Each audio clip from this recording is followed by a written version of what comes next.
Вот настоящий, вот. Видели вы, когда он приехал первый раз? Qalay настроение? Sog'lik qalay? Xudoga shukr. Ay, barakalla. Mana shunaqa bo'lish kerak. Sabr toqat bilan davolangan. Bular ikkilar nima kichkina bo'lgan, Ha. har kecha surtib yotaman. Shunaqa qilish kerak-da. Bu ular kichkina bo'lgan, bu mana bular chiqyapti yangisi, mana ular mana kichkina bo'ldi. Ha. Botirjon ham shunaqa qilib yotdi-da.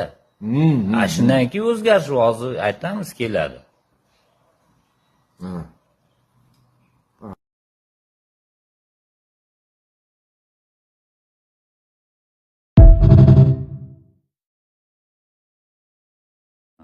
Olmani so'ki ichib yuramiz. O'zini 32 xil giyohdan tayyorlangan marhami bor. Zaytun yog'i qo'shilgan. Bir kunda bir mahal o'shani beradi. Haligini ichdik. Shu bilan hech narsa yeyilmaydi. Shuna qilib ochlik qildik. Necha kun? 10 kun. 10 kunda 97 kilo bilan borib 89 kiloga tushib keldim. 8 kilo vez tashlab qaytib keldim.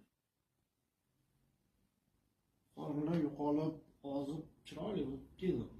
Tojikistonlik birodarimiz bir haftada 11 kilo vez tashladi.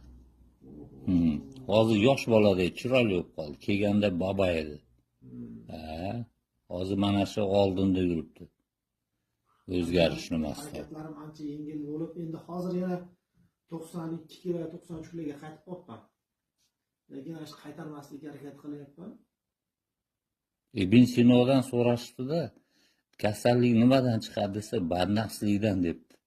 Kasal davosi nima degan ekan, nafsni tiyish degan ekanda. Bu yerga ham yozib qo'ygan, ovqat sizlarni o'ldiradi.